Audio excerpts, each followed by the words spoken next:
Kita masuk ke materi berikutnya, yaitu constraint.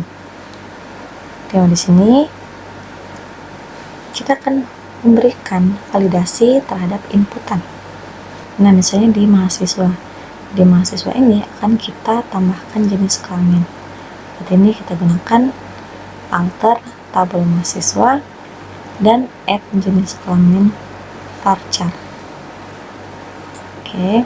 Di sini kita akan tambahkan satu constraint, yaitu constraint check, di mana kita akan melakukan validasi terhadap inputan.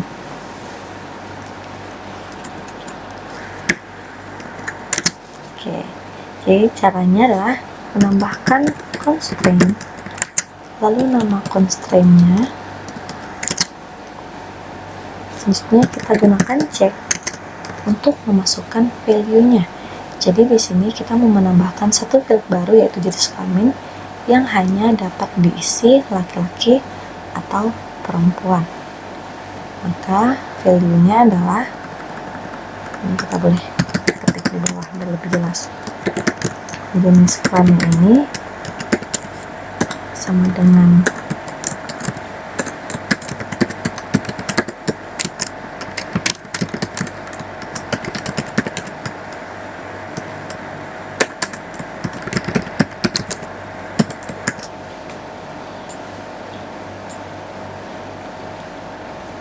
Oke, jadi untuk menjadikan suatu tipe data itu ada validasinya, kita gunakan constraint check. Dimana cara penyelesaian constraint check adalah kita sebutkan nama fieldnya, lalu tipe datanya dan size-nya, lalu kita sebutkan constraint-nya, nama constraint-nya, dan kita tambahkan check, lalu buka kurung, masukkan value-nya, nilai yang boleh kita isikan ke dalamnya. Ini kita execute, berhasil. Sekarang kita coba tampilkan data di dalam tabel mahasiswa. Nah, sini jenis kelaminnya 0. Kita akan coba menambahkan data dengan cara modifikasi record dalam tabel. Nah, di sini kita akan masukkan jenis kelamin untuk satu data, misalnya si Mulyana. Maka kita gunakan update.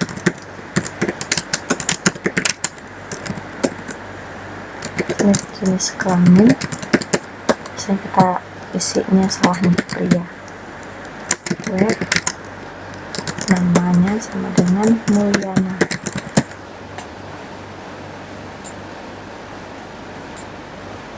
Oke, jadi di sini akan ada pesan error, di mana update statement ini konflik dengan constraint check-nya. Karena apa? Jenis kelamin sudah kita set isiannya, yaitu harus laki-laki atau perempuan. Kita coba ganti, bukan pria tapi jadi laki-laki. Kita coba execute, berhasil.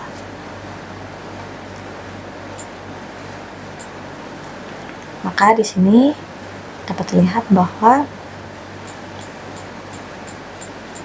misalnya setelah execute, select bintang from mahasiswa.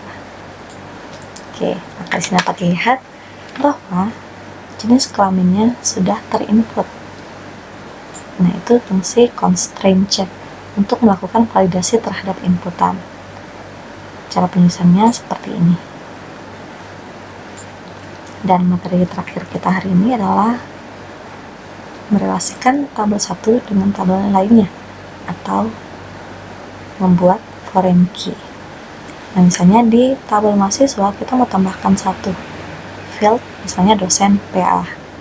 Nah, ini saya hapus tabelnya, tabel mahasiswa saya hapus, dan di bawah nomor HP saya akan tambahkan kode dosen, dimana kode dosen ini harus sama tipe datanya dengan yang ada di sini. Nah, karena di sini adalah INT identity, maka tidak mungkin di tabel mahasiswa juga INT identity, tapi yang harus sama itu adalah INT-nya. Maka di sini kode dosen tipe INT. Oke, lalu kita sebutkan constraint-nya.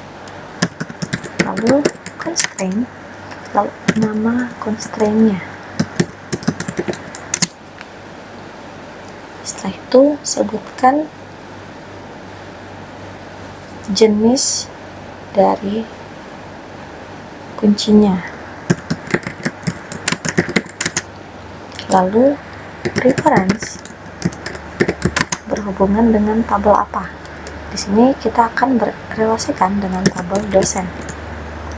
Lalu field mana yang akan kita relasikan dari tabel dosen ini? Karena di sini sama-sama kode dosen, maka di dosen juga namanya adalah KD dosen. Seperti ini, kita coba cek penulisannya apakah sudah oke. Oke, jadi kita ulang ya. Nama fieldnya, tipe datanya harus sama antara tabel A dengan B. Lalu constraint, sebutkan nama constraint-nya, lalu sebutkan jenis kuncinya, apakah dia primary atau foreign key. Karena di sini foreign key, maka kita harus referensikan dia atau relasikan dia dengan tabel apa. Dan di tabel itu kita mau relasikan dengan field apa. Nah, jika sudah nih, kita execute. Sudah berhasil. Sekarang kita cek dulu datanya, karena sudah dihapus berarti datanya sekarang kosong. Nah, kalau ada relasi seperti ini, maka data yang ada di tabel dosen, cek dulu data di tabel dosen. Oke, datanya harus sama. Misalnya di sini 1000, maka yang kita masukkan adalah data yang ada di dalam tabel dosen ini. Nah, kalau misalnya kita mau tambahkan yang tidak ada,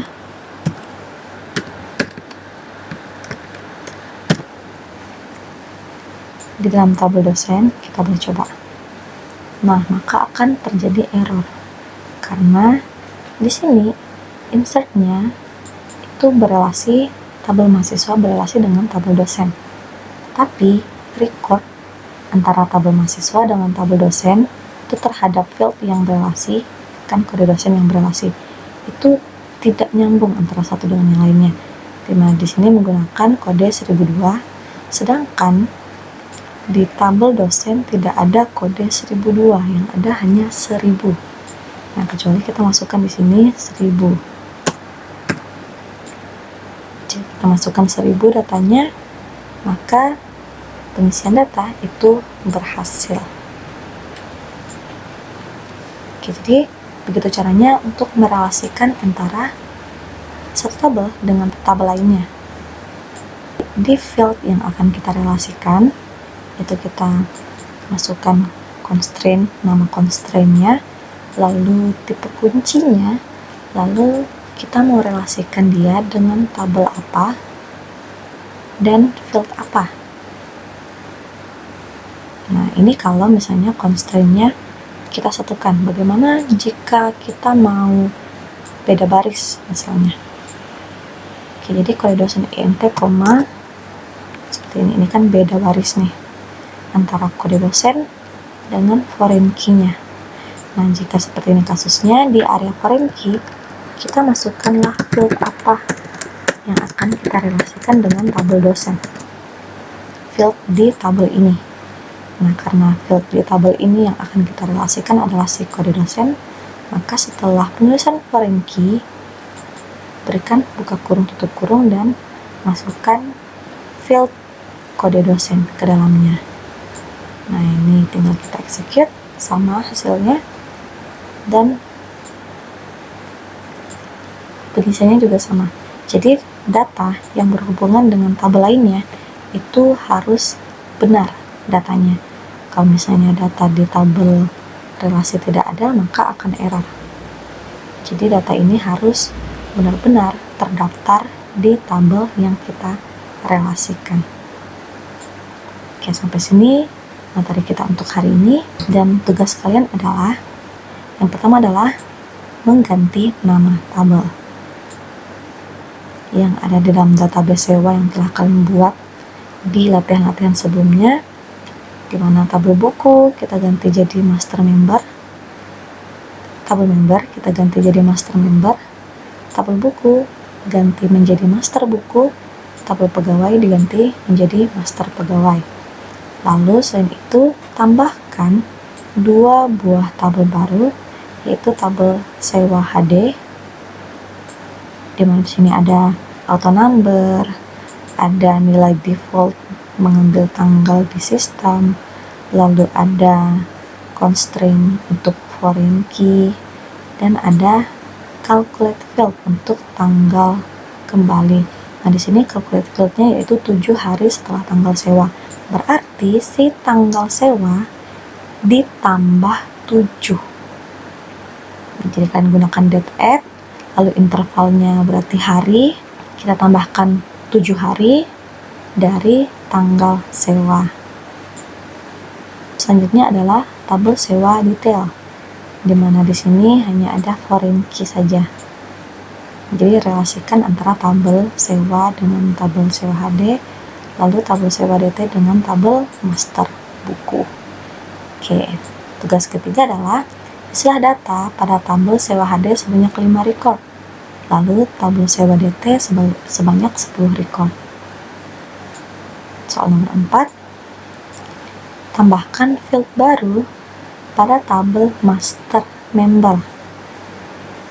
Nah, field barunya itu adalah jenis kelamin, lalu berikan constraint check laki-laki dan perempuan. Jadi di sini jangan terpaku dengan dan-nya ya, karena ini berada di satu record yang sama. Jadi pilihannya laki-laki atau perempuan, tidak bisa pilih dua-duanya.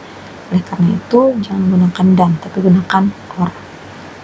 Dan yang kelima, lalu setelah dibuat field jenis kelaminnya, isilah jenis kelaminnya dengan menggunakan update. Karena di sini isinya adalah satu-satu, maka gunakan update, lalu kita set fieldnya, lalu berikan keterangan di mana field yang akan kita modifikasi. Oke, jadi ini saja tugas kalian untuk hari ini. Jika ada pertanyaan, silahkan tanyakan ke grup.